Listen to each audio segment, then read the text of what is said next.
Hello students, today we will start part 8 for the kinematics unit in class 11, right? And today we will discuss the distance time graph for the accelerated motion.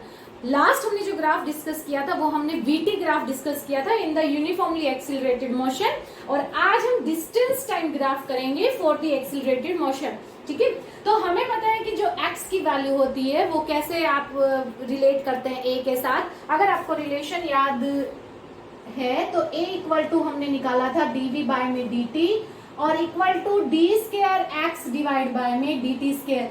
d क्या है? आपका differentiation है।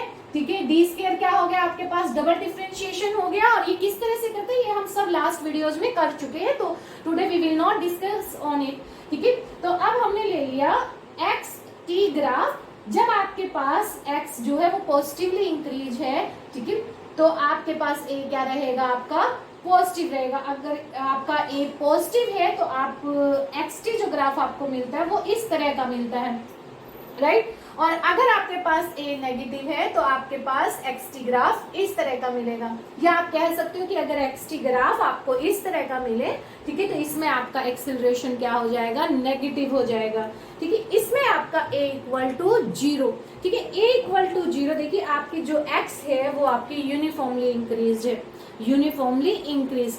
इसका मतलब क्या हुआ कि आपकी जो वेलोसिटी है वो क्या होगी? आपके पास वो यूनिफॉर्मली आपके यूनिफॉर्म वेलोसिटी आपके पास आएगी।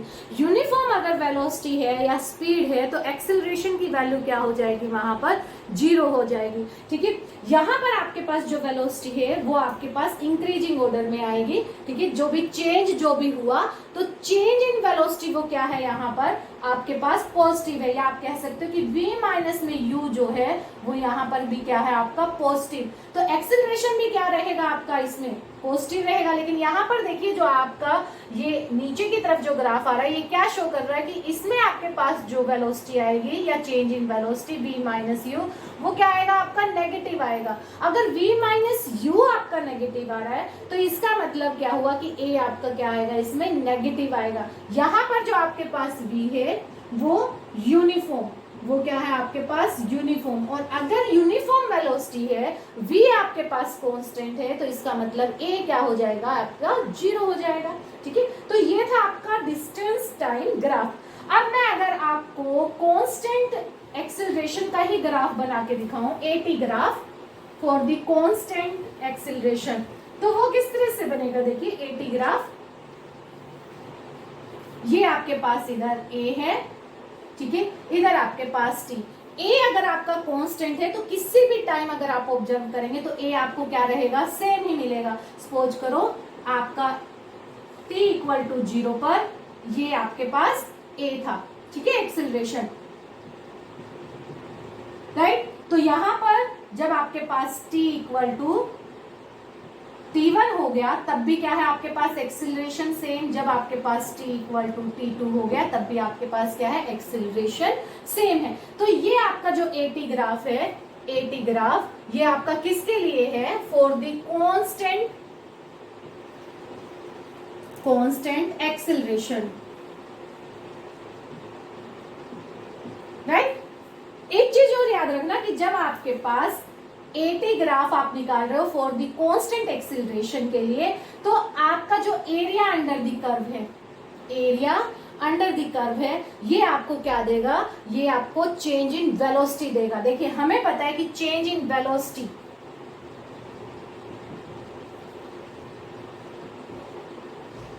डिवाइड बाय में,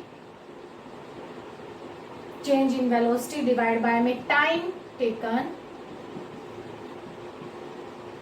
this will be equal to acceleration a means v minus में u डिवाइड बाय में t2 माइनस में t1। ये आपके पास a है तो v माइनस u आपके पास देखिए क्या आ जाएगा?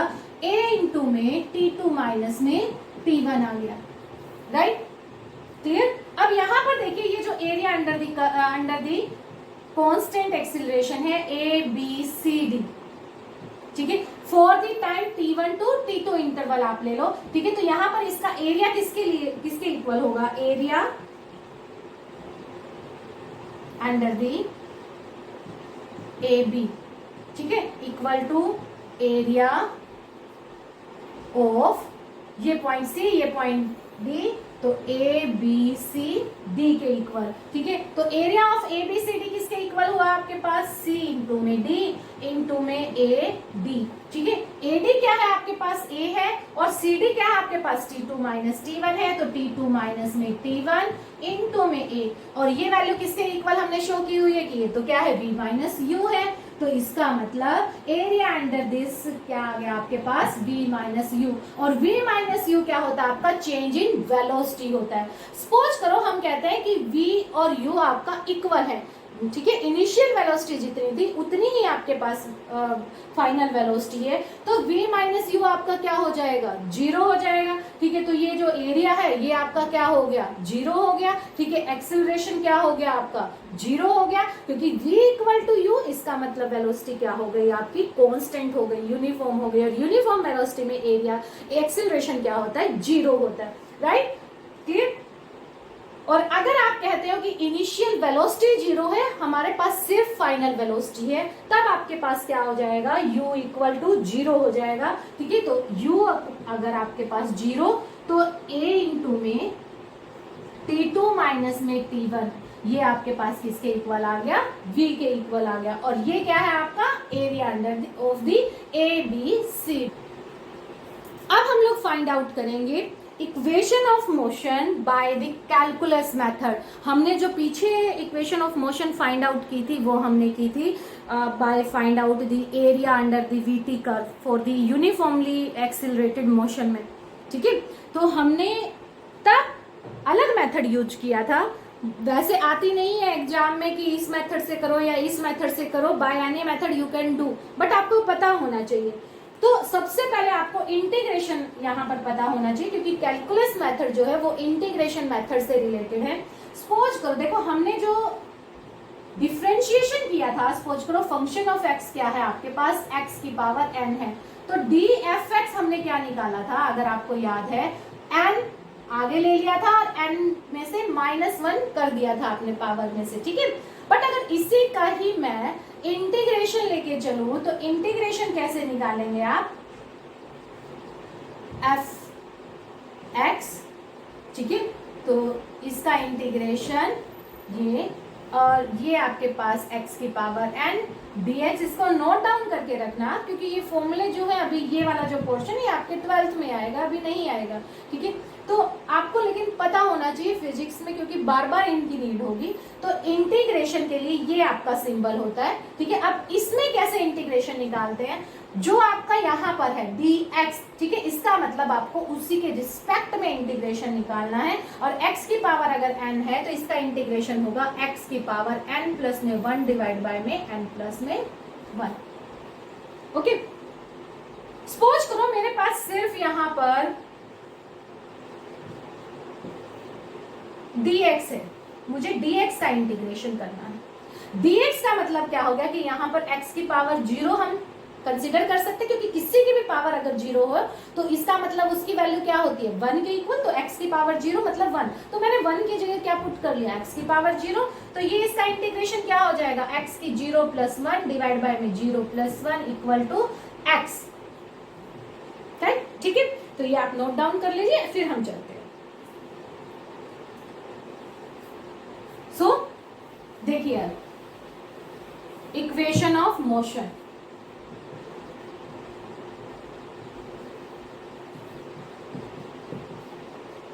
Bye calculus method.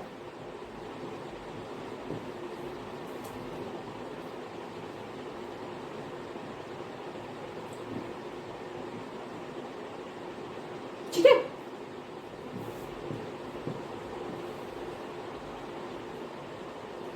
ओके, तो फर्स्ट देखिए हमारे पास a क्या था? v माइनस में u डिवाइड बाय में T2 माइनस में T1। ठीक है, वी नो दैट। ठीक है, तो a की वैल्यू हमने क्या निकाली थी? dv अपॉन में dt निकाली थी।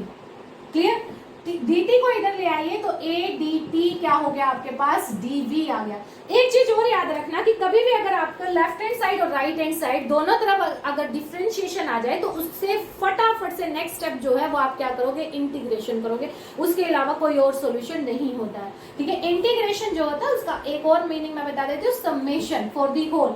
ये डी का डिफरेंशिएशन क्या मतलब होता है, for the very small value. अगर मैं डीवी लिख रही हूँ, डीटी लिख रही हूँ, तो इसका मतलब there is a small value of velocity in the time interval t। ठीक है, change in velocity is very very small. ठीक है, dv and dt they are infinitely small. Okay, तो जब भी आपका दोनों तरफ अगर डिफरेंशिएशन आ जाए तो नेक्स्ट स्टेप आपका क्या होना चाहिए, फटाक से इंटीग्रेशन। तो कर दो इसका इंटीग्रेशन, a dt dv। ठीक है, इसका इंटीग्रेशन, इसका इंटीग्रेशन। अब देखिए इसका इंटीग्रेशन क्या हो जाएगा आपके पास, देखो यहाँ पर डिफरेंशिएशन क्या है, dt के t के साथ है, तो इसका मतलब इंटीग्रेशन क्या होगा आपका, t के रिस्पेक्ट में होगा। तो यहाँ मैं क्या कंसीडर कर लेती हूँ, t की पावर 0, और यहाँ भी मैं क्या कंसीडर कर लेती हूँ, v की पावर 0। तो ये क्या आ गया आपके पास, a t equal to v, right.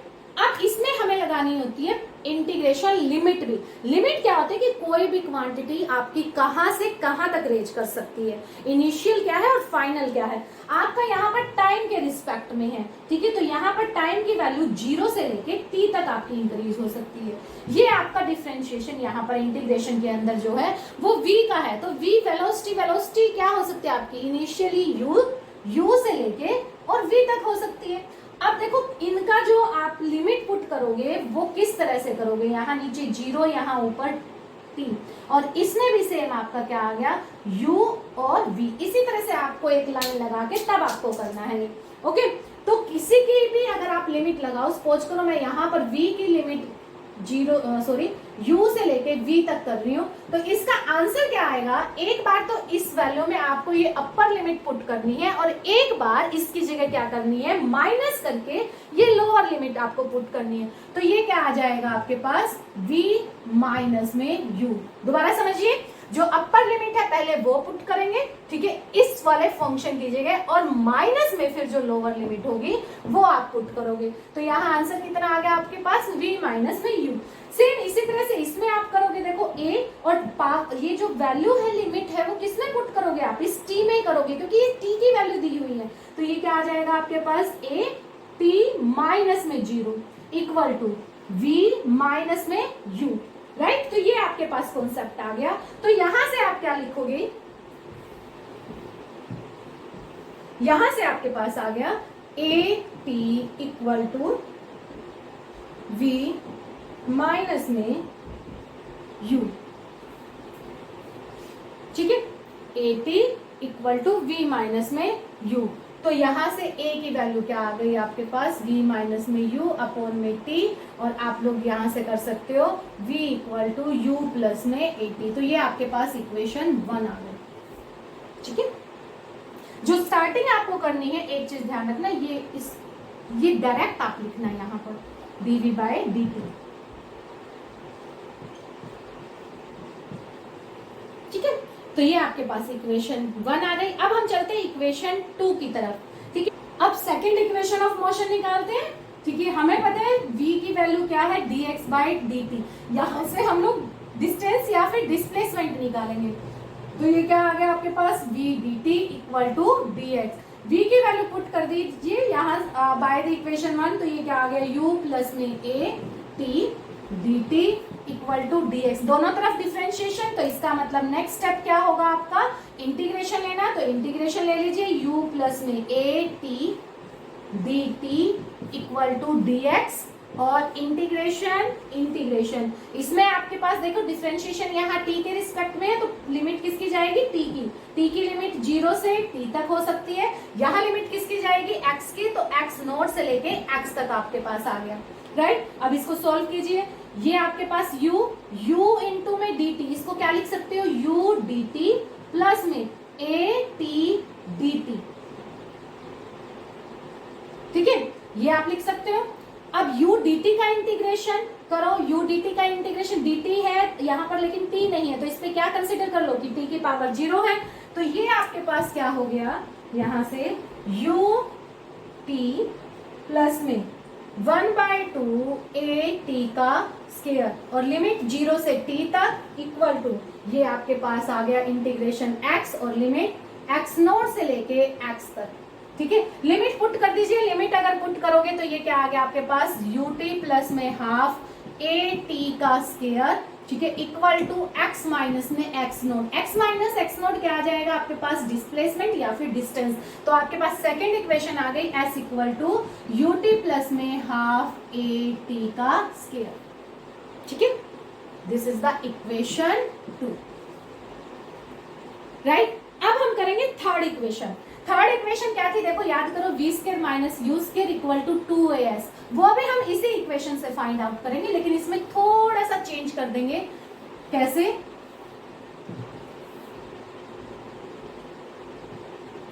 हम लोग यहाँ पर dv से मल्टीप्लाई और dv से डिवाइड कर देते। क्या कोई चेंज आएगा? बिल्कुल भी नहीं, क्योंकि हमने न्यूमरेटर और डिनोमिनेटर को दोनों को इक्वल क्वांटिटी से मल्टीप्लाई कर दिया है, ठीक है। तो ये आपके पास, मैं इसको कैसे लिख सकती हूँ, dv dx अपॉन में dv और dv अपॉन में dt, ठीक है। ये dv अपॉन dt क्या हो गया आपका, ये तो change in velocity, rate of change in velocity है, तो ये किसके इक्वल, a के इक्वल। तो ये आपके पास क्या आ गया, a dx अपॉन में dv, राइट। आप क्रॉस मल्टीप्लीकेशन कर दीजिए। क्रॉस मल्टीप्लीकेशन जब आप करेंगे तो v dv equal to a dx, ठीक है। अब इस दोनों तरफ डिफरेंशिएशन, तो नेक्स्ट स्टेप क्या आएगा आपका, integration, integration, integration, integration limit v की वैल्यू u से लेके v तक हो सकती है। यहाँ पर आपके पास x के साथ डिफरेंशिएशन है, तो x की वैल्यू x नॉट से लेके x तक हो सकती है। इसका करो तो v की पावर 1 है, तो 1/2 v का स्क्वायर, इंटीग्रेशन और लिमिट हो गई u से लेके v तक। ये आपके पास हो गया a x और इस x की लिमिट x नॉट से लेके x तक, राइट।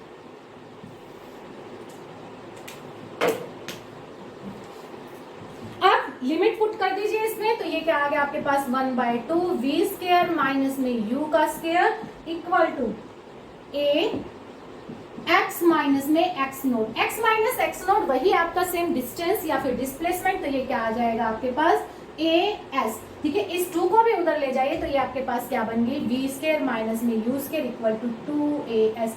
ये है आपकी थर्ड इक्वेशन ऑफ मोशन। तो तीनों इक्वेशन ऑफ मोशन हम लोगों ने फाइंड आउट यहाँ से कर दी है, ठीक है। v equal to u plus में at, सेकेंड थी आपकी s equal to ut plus में हाफ at स्क्वायर, और थर्ड है आपकी v स्क्वायर माइनस में u square equal to 2as, ठीक है।